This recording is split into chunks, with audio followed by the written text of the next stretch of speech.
everyone, thank you so much for watching and welcome back to my channel.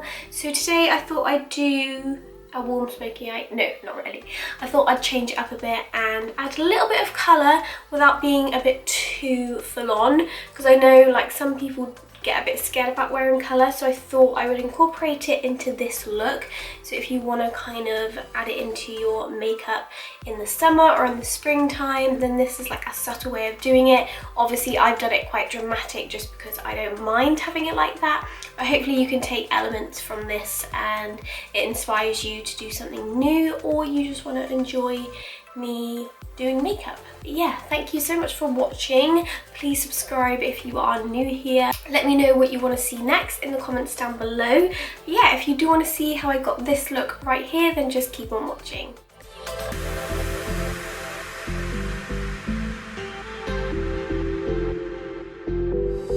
Okay, so I have already moisturised and I'm about to prime with NYX Hydra Touch primer. So this is hydrating and also smoothing, so obviously you want your makeup to last all night long. Don't ever want to go. So for eyebrows, I am going to do my eyebrows. I'm using a brow powder today. I've used this for a few years now just because I feel like it gives a really nice soft look while still giving you definition, and you can build it up if you need to. So the one that I use is Coquette Eyeshadow by MAC. It's great for blondes because it is more of a cool tone brown, so it doesn't look too warm on your skin. So I mainly kind of just draw a line underneath my brow, and then I start to fill in from the middle, and then I kind of follow the natural shape of my brow, connect it to the tail, and then fill in the rest. Okay, so I always feel like when you carve out your brows, it does kind of finish off the eye look, and it also highlights underneath the brow, and it just makes your brows stand out that little bit more. So I feel like that's like an extra step that makes such a difference, but it's such an easy step. So what I do is I get my concealer. So at the moment I have the Tarte Shape Tape because it is lighter than my foundation, so it will stand out and create more of a contrast. And then the brush that I like to use is the MAC 242 because it's a flat concealer brush. It's slightly rounded, so it helps to really carve out underneath the brow bone because that bit's slightly curved. And you just want to take your time with it and just go in very like slow, short strokes, little slow motions, and literally just follow that line that you created earlier, or just follow the natural brow or the brow that you have created right underneath.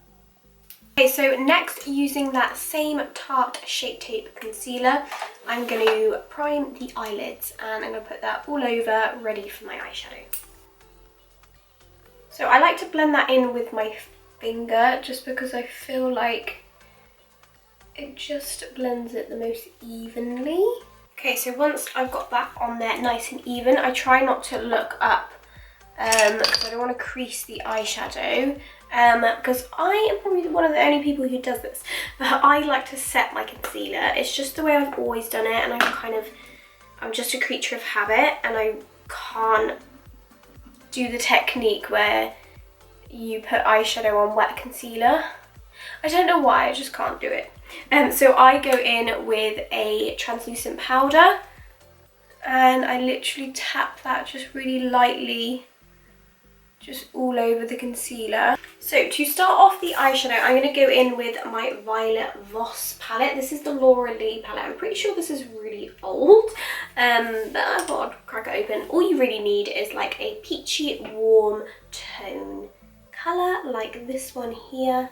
Just anything that has a warm orangey peach undertone will do. Take that on a Morphe M441 brush. So this is quite a large fluffy brush. I like to start with a slightly larger fluffy brush just because I find I don't really need to be too neat with this part. I literally just want to get the colour on there. It's going to help the darker colours blend later on. So that's why I don't mind it being a little bit darker, because we want to take it up reasonably high.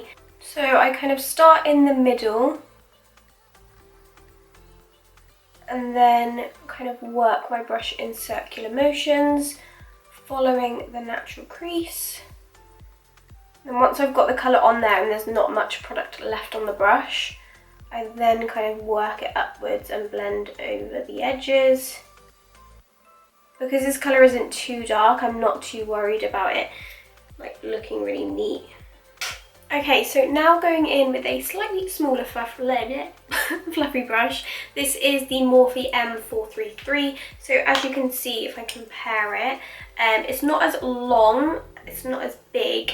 My one's a little bit dirty, but it's slightly flatter as well, so it won't take it up as high as the one before, but it still fits in the crease really nicely. So these are like the steps that I do, and each brush I use for each step, if that makes sense.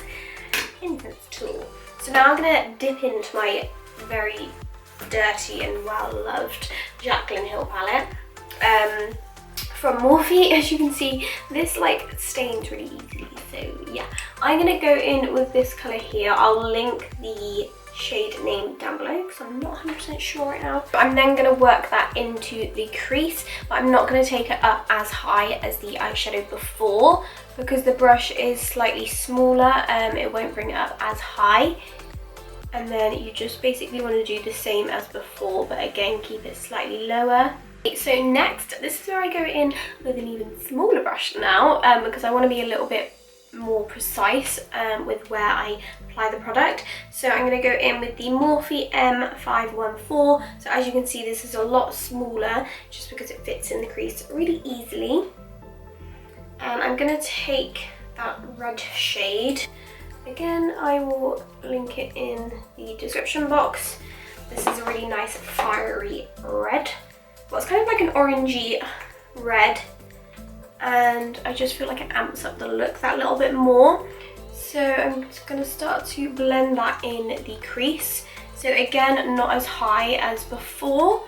I'm going to kind of work it in the crease and then kind of follow the natural crease and then work it upwards once I've got the colour down there. Because I do want this look to be quite blown out, which is why I've taken the red shade up reasonably high. So that way when I put the darker colour on, it shows up kind of peeking through. So next I'm going to go in with the burgundy shade in the palette, which is this one here. I'm going to take that on the same brush to deepen up the outer corner. So just to make it that little bit more plummy. So I'm going to start on the outer corner of the eye, so work it from like the lash line on the outer part and then work it into the crease. Okay, so once you've got the colour on there, you can see it looks a little bit harsh, but I kind of just like stamp the colour down and just kind of like wiggle it slightly above the crease, so that way when my eye is open you can see the colour there. So then I go in with my MAC 221 brush. So it's very similar to the Morphe M514, but it is slightly skinnier. I think just because this is quite old, so it has just a little bit of hair. But just so I don't lose that like orange colour, I kind of hit the very edge with a tiny bit of that orangey red, kind of take off the excess on my hand because I don't want it to like be again too harsh, and then I just lightly run it over the edges to keep that kind of fiery red peeking through, and then you get that nice gradient from like the dark burgundy to the reddy orange. And I'm using the same concealer as before. So next, using that same 242 brush, I'm just gonna very quickly, roughly, I'm going to map out where I want the lid colour. I'm not too, like, you don't have to do a cut crease for this, but I just feel like my eye shape is pretty boring. So I'm just going to make the crease slightly higher just by like carving out the crease. So next I'm going to go in with the pigment called Melon by MAC. And I'm just going to press that on top. Because the concealer is still a little bit wet.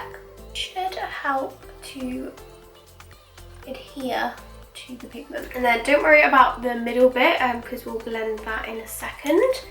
And if you just kind of get the lid colour on there.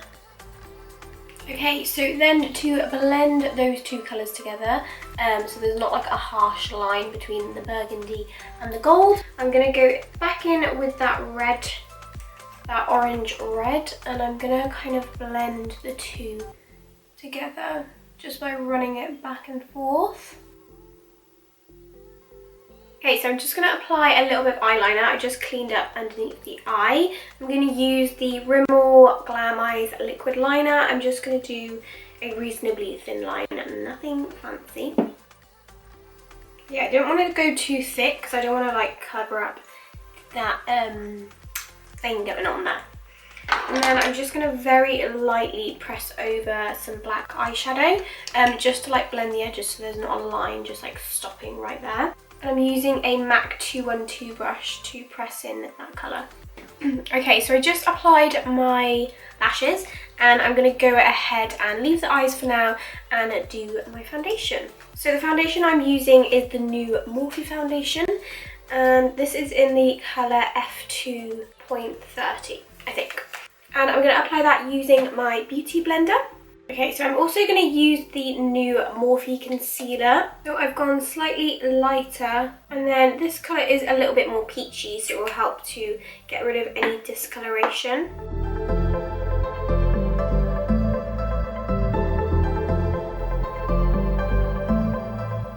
Okay, so next I am going to set my foundation with a translucent powder.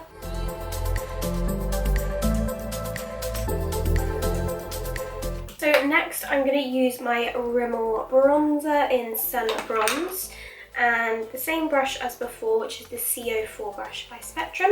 And I'm going to use that to warm up the cheeks and around the hairline. Because I find this bronzer is, it's not too orangey, so you can kind of get away with it like on the cheekbone to help like prep it for contour. And then to contour, I'm going to use my Anastasia Beverly Hills contour kit. I'm going to use the middle shade here. And I'm going to take my Spectrum A05 brush to contour because it's a nice angle, fits in the cheekbone really easily. I'm just going to use that to kind of carve out the cheekbone that little bit more. And I'm just going to clean up that contour a little bit with the banana colour in the contour palette. And I'm just going to literally kind of stamp that underneath just to clean it up in case I've gone a little bit too low.